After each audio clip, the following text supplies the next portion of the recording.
we are talking about the Dutch smugglers that were jailed. Well, the headline says, Dutch smugglers jailed for sailing drugs worth 120 million across the Atlantic. As we know, drug smuggling is not a recent concept. It can date back to the 15th century, so just wanted to see everybody's opinion on the article. What did you think?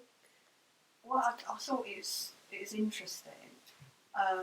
Obviously, it's a different kind of issue than we were looking at before. Yeah. And I thought, obviously, the timing is very interesting because I know there's no specific kind of link with Europe, but obviously it's European That's country, the same. I thought that's international, and I think both sides, whatever side of the referendum debate you fall on, you're probably going to feel that it strengthens your view, either that our European partners are irresponsible, so we need to pull out of Europe and strengthen our own laws, or that cooperation is more important now than ever. So yeah, I thought it's an interesting and really kind of current issue to look at. I read it and the first thing I thought was the EU. What are they going to do? What side? All this stuff. But I didn't want to make it too political. But you can't avoid that with me. Yeah, I know. Politics queen. What I'm struck by when something like this happens is how many are not caught. How many of these actually get through and actually cause the problems. And I think it's 85% of property crimes are caused are crimes, of the whole crimes. So if that's the result of property crimes, then it's probably got something to do with drugs, hasn't it? So there is a very strong correlation here. And well, most crimes are pretty much committed by somebody who's high on something, drunk, or as a result of these things. It did also say that they assumed that even though it didn't get over, it would have been used for to be sold in this country and stuff like that. Although it wasn't actually meant to be delivered to England. And I did think, well, if it was to have come here, think about the amount of crime rates that would have changed because people were purchasing drugs. The same thing, you thought that's... Even if it got to, say, France or Holland, it would have maybe come around somehow, and it would have been less pure, and obviously it was 70% pure, and whenever you have it cut with something else, it can be anything, from the usual sort of white powders, talc, rat poison, which makes it even worse. Yeah. And I thought of things like the effect that crimes like this have on the health system, the NHS, policing. It's crazy to think that just a little act like this has a big impact on society in general. I mean, it's a political point again, so I apologise. But people like me, or certainly I have some sympathy with this viewpoint, that argue that we should, legalise rather than just decriminalise drugs and have them available on the NHS. To me, one of the strongest arguments for that is that this actually kills off people like this. This actually cuts out the smugglers, the people who are bringing it in illegally and who are, like you say, watering it down with or diluting it with, potentially extremely harmful substances. And I think that would actually tackle this kind of a problem. And I think these are the people I think nobody has any sympathy for at all. Because when you hear of someone who's, a junkie breaking into someone's house, you think, how desperate must they have been? What's their childhood been like? This is just a case of greed. At least from, a surface analysis of it, this is pure greed, this is not desperation. Yeah. It's a get-rich-quick scheme. And for people to take a chance quite like that, it must have been successful at some point along the way. Yeah, of course. It could never, I don't believe it, this is the first time. No, like with most crimes, like I said with the last one, there's a lot of crimes that I think you need to know how to do it. And something like this, a novice wouldn't be able to just get up and say, hey, I'll take this load of crack and I'll just take it overseas. A novice wouldn't be trusted with that amount of merchandise. Well, the skippers are 69 and 47. I mean, they are, quite experienced, of course, gentlemen who know exactly what they're doing. That could be someone's retirement fund, I think, actually. Yeah. Probably. I assume they've done this and I thought, oh, that's it, I'll go and take a flight here, take a flight there. Who knows what they were thinking.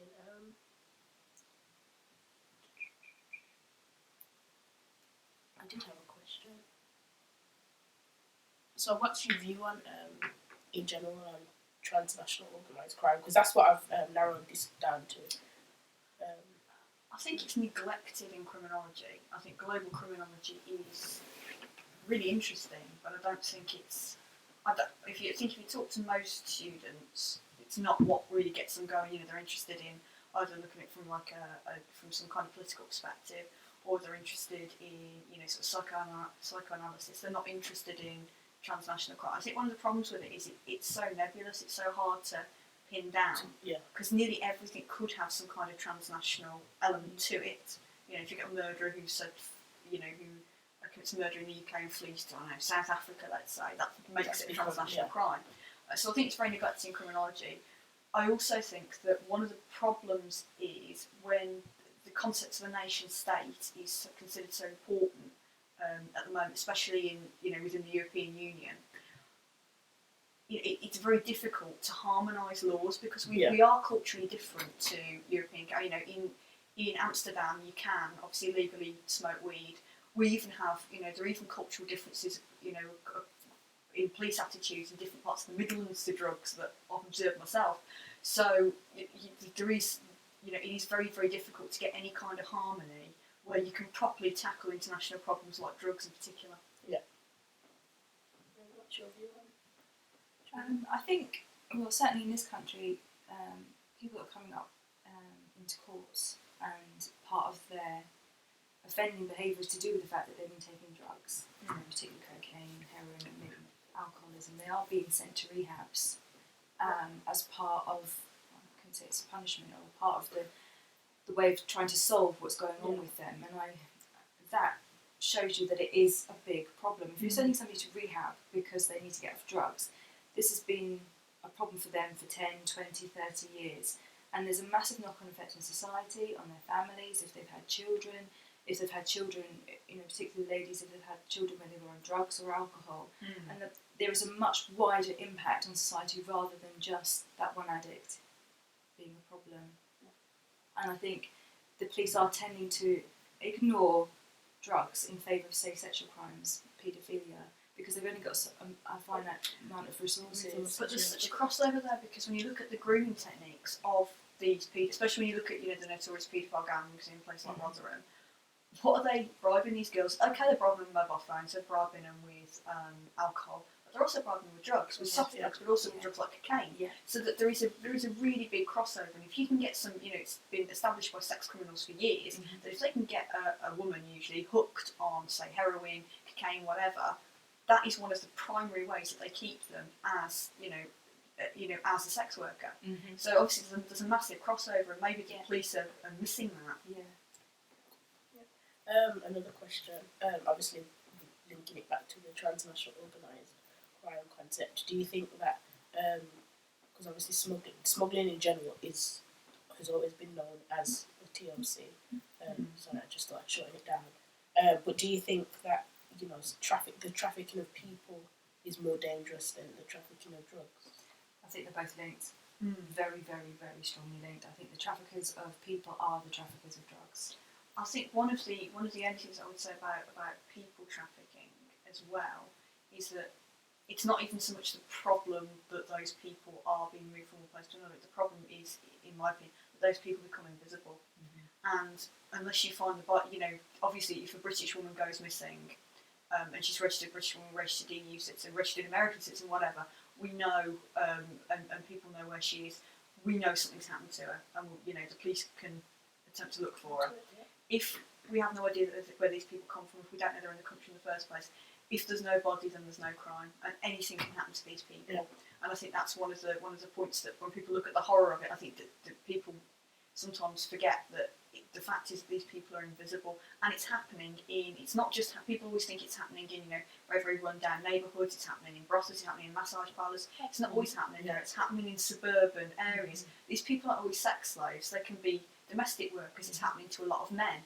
And I think there's a lot of misconceptions around it, and that perhaps there should be a bit more attention paid by the media to the different sorts of people trafficking. The thing with personally, I think, this isn't any theory or anything, I think the media probably don't hone in on things like this and try and put things out there, because I don't think it's of interest to them, unfortunately. And I would like to see that there's more recognition and more light shined on the situation and the problem in general, because I don't think people actually understand the problem terms. Well, slavery hasn't died, it's just got a different face now. Yeah. It's different people for slightly different reasons.